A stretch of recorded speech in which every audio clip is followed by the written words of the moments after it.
I wrote this book this way so that anyone could pick it up with no idea what the Vietnam War was. And at the end say, okay, this was my first book on the war. So that's why I did not go 800 pages to repeat the war. I just wanted them, a first book may be their last book.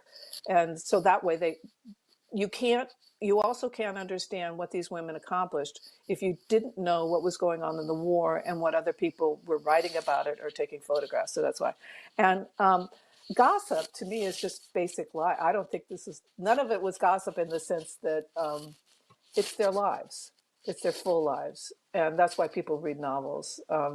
Everything was fact checked and stuff. But I don't think you can understand how they coped and how they adjusted without having those stories. Because with women are.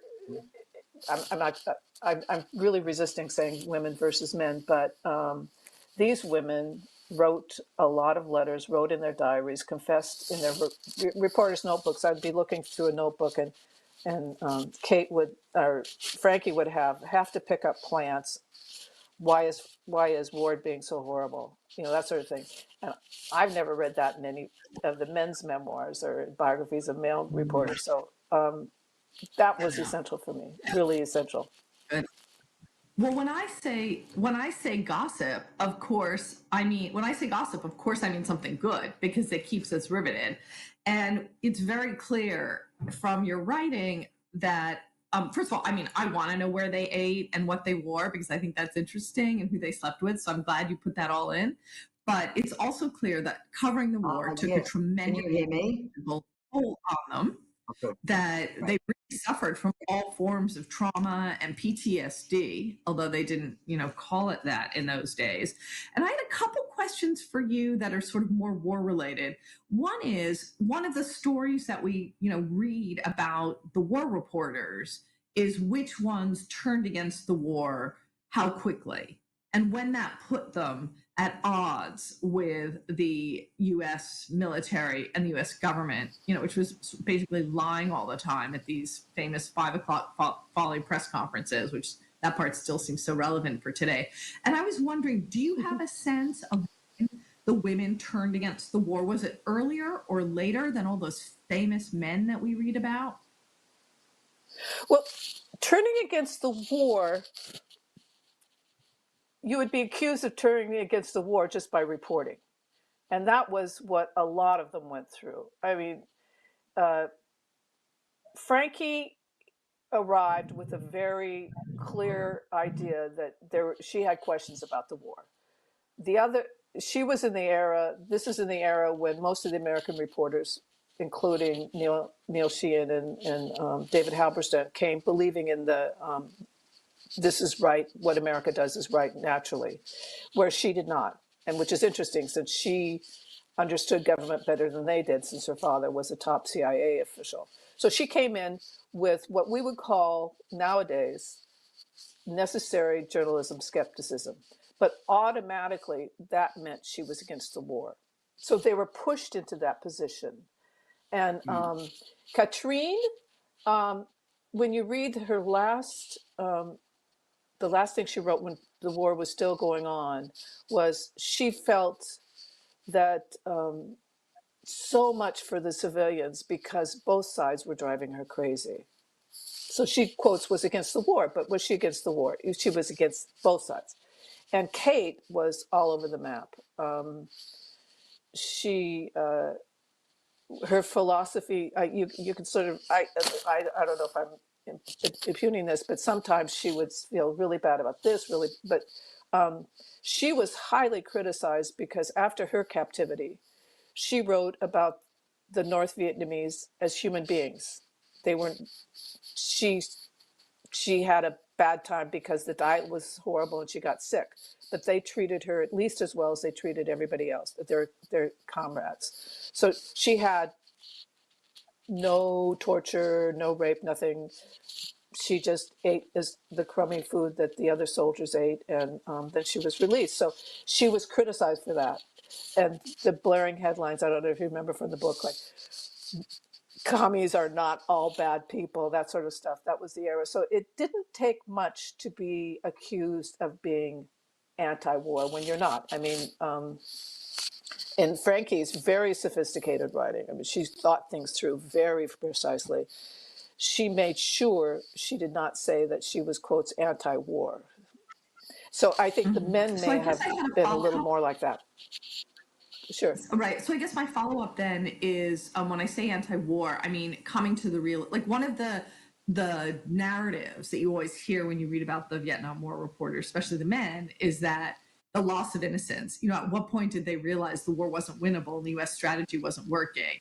And in your book, you talk about how the women reporters, especially Frankie, felt that they an obligation to go into the country and side and do these much sort of longer stories about the people and about the culture rather than just sort of the breaking news on the front lines. And I was wondering whether that approach to reporting, did it give them insights as to how winnable the war was from the US standpoint earlier on than the men, or not particularly? Was the general realization that the war was unwinnable?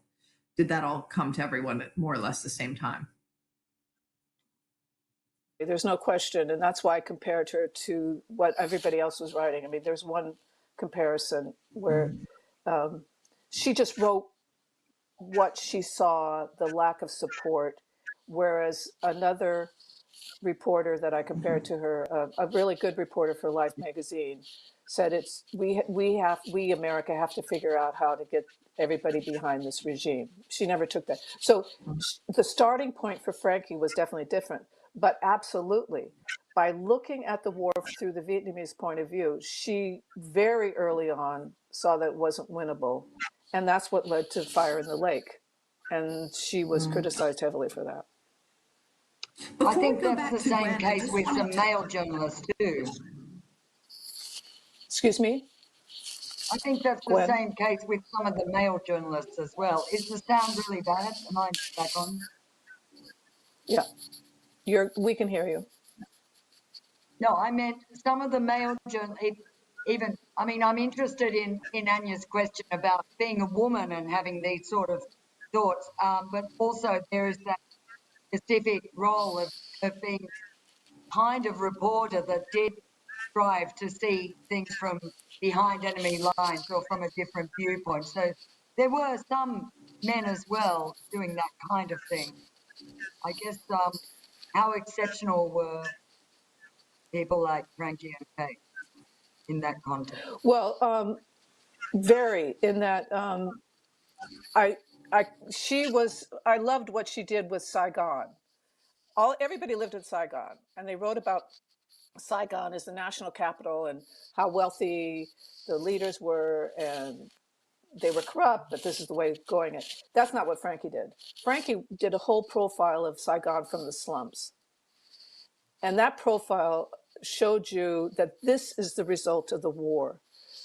The way the bombing is going on, the way the hamlets are the Phoenix program, all those programs that push the farmers out of their hamlets and their fields back into the city, no one was taking care of them. So Saigon had this huge slum, and she's the one who reported it. So yes, she was first, and her all of her pieces. She hates to be. I have to tell you, interviewing her, she is terribly modest. And as I pointed all this stuff out, she said, "Are you sure?" And I said, "Yes, Frankie, I couldn't find anything else like this." And on Katrine's side, my gosh, she's the only reporter who went to Way and took photographs on both sides. That's almost unheard of. People just don't do that. And Kate was criticized for, you know, being very local. I mean, she hung out with the locals. She did not hang out with the press corps as much. And I point out this led eventually to her having a beau who was Cambodian, and that was incredibly tricky. And as you know, a lot of male reporters dated and got married to Vietnamese and Cambodian women, but women going out with a Cambodian was something else. So it what they were into those societies very deeply. I'm not saying that they were the only ones, but they definitely took it to another level. Absolutely. I think you've drawn that out in the book too. Anya, how about your time in Hanoi? What were your observations from that period? I'm watching you. Well, I think what was so interesting reading the book, seeing how little had changed and how much had changed. It was still a society that was male dominated. The Foreign Correspondent Society. They dated local women. They very often used and exploited those women. I felt, and it was not a easy place, for sure. I also wanted to point out another level of ignored reporter, which are, of course, all the news assistants who officially were not allowed, just like in China, were officially not allowed to be reporters, but did a huge amount of work. Went on to, did all the reporting for those of us who didn't speak Vietnamese, which was most of the press corps. So like the women, they were another sort of invisible group. I'm happy to say we've all stayed in touch with our news assistants, and they've all gone on to fantastic careers. In fact, there were a few sort of government people who watched us and did what the government wanted and ended up, at the Ministry of Foreign Affairs. But there were other people that ended up coming to the U.S. to study and getting terrific jobs afterwards. But that was another class of people that were sort of ignored in this pantheon of white European men who didn't speak Vietnamese, who got to call the shots. So yeah, it was an interesting place. It was not an easy place to be a white woman, particularly, but it wasn't a dangerous place either. So that was good. I think obviously another difference is that the U.S. government was pretty much irrelevant by the time I got there in the 90s. You might ask the American ambassador a question or cover something American companies were doing, but the people that were sort of stonewalling and not answering questions were the Vietnamese government. And they, of course, did not take well to aggressive reporting. And the press corps generally sort of lined up on the side of their country. So I felt like the Americans, sort of what I call capture, right? Cognitive capture. So the Americans wrote about how badly the American companies were being treated, and the Vietnamese, wrote about how terrible the workers were being treated, or how terrible the Vietnamese American companies were treating the Vietnamese. So there was definitely a lot of cliquiness, I would say, kind of nationalistic reporting. But there were also, as in Elizabeth's book, lots and lots of close friendships. That many of us for years with Sam Marshall held a picnic in New York every September for everyone we knew who'd lived in Vietnam, Vietnamese people and Americans. And so we still have pretty close network. But what's interesting is that when you have these networks of expats, they're almost, Dick Schumacher, I remember, said it's like college. So you have your cohort, and then you graduate and you leave, and then there's the next cohort. So I didn't know that Elizabeth's cohort, and I certainly wouldn't have known the women that came before her. So it's really fantastic that you provided this bridge for us, Elizabeth. And I also think that the book is going to be really important.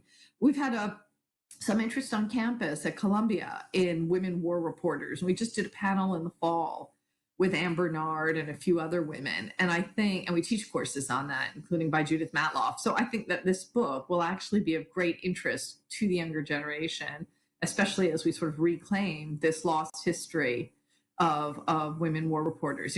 Hopefully everyone's heard of Martha Gellhorn, but this book shows us how many others there were. Yeah. Thank you. Yes, On the byline, about many. Sorry, go on. Well, just on Anya brought up a very good point about the stringers, the fixers, who during the war were paid just nothing to go out, and they would be in the war. They would be in the front lines. They'd take the photographs and come back and debrief the reporters. And it wasn't just the reporters who didn't give them bylines. It was from the top of the media organizations that the locals were not to have bylines, that they were probably prejudiced, and that the money should be, quotes, at the local level, so that a Cambodian, you know, they didn't have a byline at all, and it's sort of is you get a hint of that in the movie Killing Fields, because Prawn, unless he had Dit Prawn, who was the Cambodian man, unless he had a photograph in the New York Times, you never saw his byline. Whereas nowadays, thank goodness, we have wonderful international kind of bylines all over every country. There's a wonderful local who's writing. That's a big improvement. Right. I presume the the assistants in the Vietnam War era were men that were being sent out to take photographs, or were there a lot of women assistants as well doing that kind of probably quite dangerous work? No, I don't know of any women in Vietnam. There may have been, but I doubt it. The one woman in Cambodia was worked for the Japanese, who were considered okay. They were serious, and they were not considered raucous. I mean, there was a social. These are very paternalistic societies, and a woman working with, you know, most of the journalists would be considered a whore. But the Japanese were considered okay. But sadly, when the Khmer Rouge took over, she was one of the first captured and murdered, killed in tool slang, because she worked for the journalists. But no, otherwise it's all men. Right. So one issue that's been brought up in a question here is, and I did wonder about that, is the point that while a lot of the attitudes you've been talking about were US officialdom and on the ground, maybe the military itself, there's a question sort of pointing out, or rather a comment, about how most of the sexism was probably from amongst the correspondents themselves. I certainly experienced that in the Philippines in the mid-'80s. I don't know about you in Cambodia, as you said, that you were one of the only women there, but it was hardly, you couldn't get more of a contrast really from your time in Cambodia to the wild days of Saigon in the 70s. It was spread out evenly, and I gave examples. There was I only did stuff that, you know, I have a piece of paper to prove it. But when a new U.S. ambassador, John Gunther Dean, came to Phnom Penh and took over, and he had his first press conference, a colleague asked a question, and he said, "Could you please repeat it? I was distracted by Miss Becker's legs." One at after I became the contract stringer for Washington Post and Newsweek, someone using Reuters stationery wrote a little parody about how the only way I got my jobs and was able to write was because I was a corn-fed looking, smiley woman who used her female wiles. So, and we all knew which reporters we could work with and who would not bother us, and we knew which ones we would not dare work with, and we kept our rooms locked at night, etc. So it's one, I would either be accused of, one embassy official asked who my father was, and I told him, you know, Clayton Becker in Seattle, Washington. And he said, "No, don't you have a relative here in the embassy?" As if that's the only way I could have been operating. And so it was endemic. Well, I think a bit of that has changed. Anya, what are your observations on that? Well, I don't remember being necessarily treated in a sexist way by U.S. government officials or corporate people, not at all. But I do think in journalism, it's totally clear that the men got the better assignments, the men got the better jobs, the men didn't have, weren't expected to be as qualified as the women. You know, I noticed when I started at Dow Jones, which sent me to Hanoi, and I'm very grateful because I had a wonderful 7 years with them. But, you know, the women, we all noticed actually that they hired men who didn't speak foreign languages, but the women all did speak foreign languages. So and they paid the men better too. So there was definitely a bar for sure. And as I mentioned, I thought a lot of the white men in Vietnam behaved very badly to the local women, and you know, we certainly tried to talk to them about it and how unfair it was. But no, I wouldn't say that they distinguished themselves. There were exceptions, but they did not distinguish themselves with their behavior. In many cases, they left behind a lot of broken hearts, and there were a lot of, like, you know, misleading that went on. I think when they dated the local women, many of whom were in the newsrooms and worked as journalists. So no, I wouldn't commend the men that I knew. And I'm glad, you know, I think that the whole world view of I think Me Too has dramatically changed things. I think expectations now are completely different. I hope that my students that become journalists don't get hit their sources in the way that Elizabeth describes, but you know, that was pretty common, of course, over the years. Sometimes you wanted to date your sources, sometimes you didn't, and if you did, then you had to change how you covered him. But yeah, no, it's definitely a pretty sexist place. As terms of the Vietnamese officials, there are plenty of women officials, so I don't know what struggles they faced. So. Right. Well, I'd have to say that I think these days, and noting some of the other notable books on women war correspondents, the biography of Marie Colvin and a few other books and some very distinguished women correspondents. I just wonder whether these days, women in journalism, just like in a lot of other areas, the old days where you had to be better or had to take more risks or had to be more daring than your male counterparts to gain attention. And, for these women you write about, Elizabeth, going to Vietnam, I'm still not even reading, most of your book, that, I don't know what really imbued them with this need to take that risk and go to Vietnam. I know they wanted to see for themselves. But these days, when you think about, Marie Colvin, how she died in some cellar in Syria, sort of with, bombs falling, whether women still feel they have to be braver and more daring than men to be out there. I would also. I think. I'm sorry. Can I add? I was going to say that I think in general, all the war correspondents I've known have been a little bit crazy.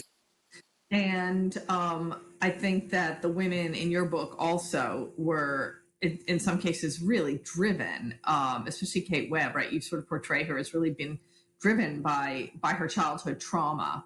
But I think that there's a bit, I can't speak for these women, but what I've observed working with people who like to cover wars is that the adrenaline becomes an addiction and the excitement becomes an addiction.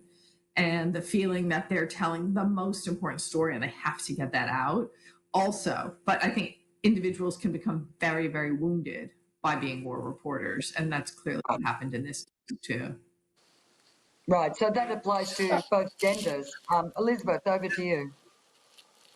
Well, I tried to show that they had no idea what they were getting into.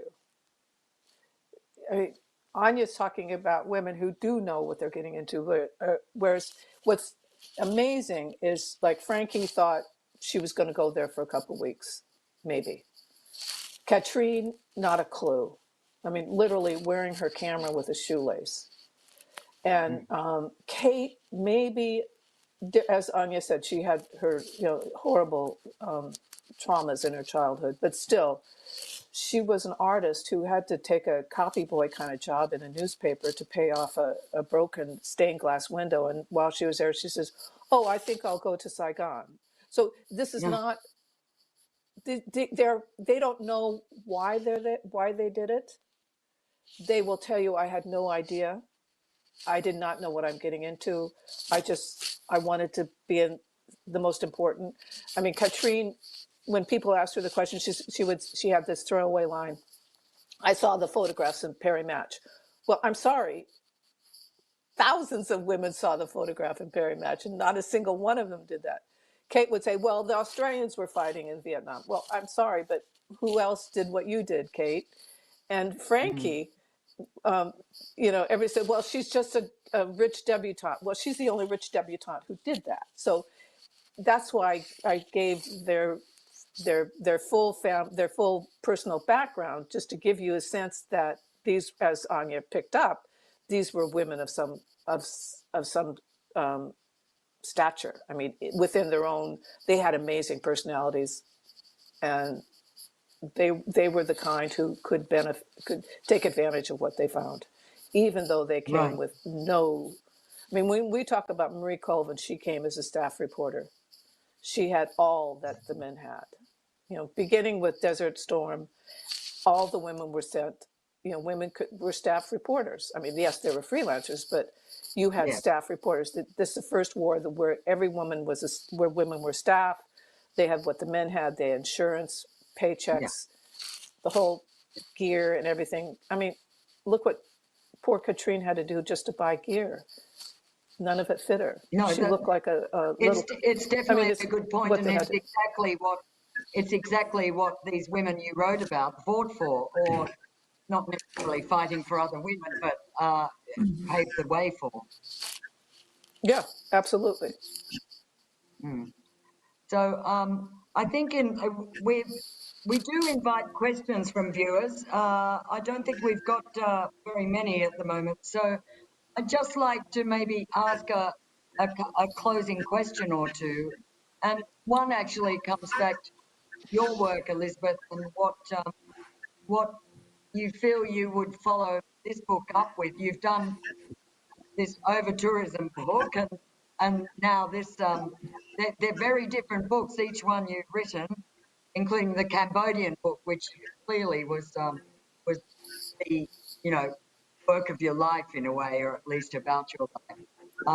And then the tourism book, and what do you feel is coming up next? Is that your full-time gig now? You sound like my agent. Sorry. Yeah. You want me to sign you up? Okay, Elizabeth, what are you going to do next? The last book before this, Overbooked, grew out of my work as the international economics correspondent for the New York Times. And covering globalization, I noticed there was a big hole, that the industry that was really taking off with globalization and changing the world, often not for the better, was tourism, and nobody was writing about it. So that was years in the making. And then this book, it had been in the back of my head for years and years and years. I knew these women deserved their history. And every time I heard someone say, oh yeah, I know Marie Colvin and I know Christiane Amanpour, but nobody covered the Vietnam War. No women did. I knew I had to do it. And it just took me years to figure out how to write a book, the three women, I could be the narrator, how do I find the research, da-da-da-da-da.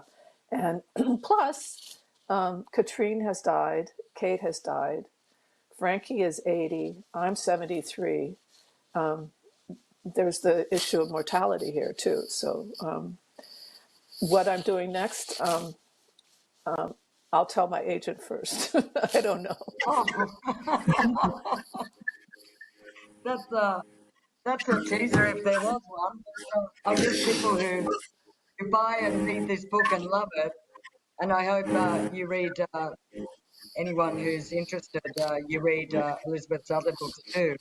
Watch out for your next book. And speaking about books, Anya, you've also specialised, you've specialised in media, books about the media, and so I wonder if you want to talk a little bit about that next book. Oh, sure. Well, I would say perhaps the book most interesting for this audience is my book called Global Muckraking, where I brought together investigative journalism from the global South going back 200 years. So this is excerpts from stories that have appeared over 200 years, written by reporters from the global South. And then I did a book on African muckraking. So it's the same sort of thing that Elizabeth's doing, which is trying to bring forward and lift up voices that had been forgotten or were not known outside of very small communities or areas. So it's the only book in the world where you can read journalists from Liberia and from South Africa and from Angola and from Argentina and Turkey all in one place. And like the reporters in Elizabeth's book, they faced a lot of dangers. Many of them were killed or put in jail. So that's global and African muckraking. And then my new book, which is coming out in, typical pandemic publishing schedule, I think it's coming out in May or June, is about media capture, which is this phenomenon that we're seeing all over the world of media outlets being bought by people that are close to government. And then they are no longer independent. They become captured. And I've edited several volumes on this topic since holding a conference on this in 2016. And this is the third volume in the book, in the series. And it looks at media capture in the digital age and explores also the role of the big tech companies. So thank you very much, Gwen. I just ordered copies of Elizabeth's book to give to my students, and really, Thank you. I'm going to keep giving out copies of it, and hopefully, we'll organize an event at Columbia in March. But this time zone is wonderful for people in New York, so thank you very much, Gwen, Elizabeth, and David for organizing this.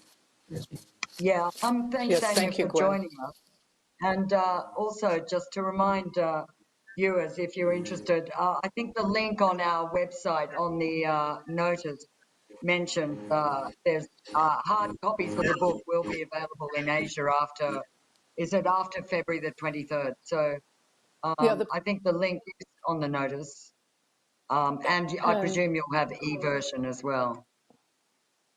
There's there's an e-version. There's audio.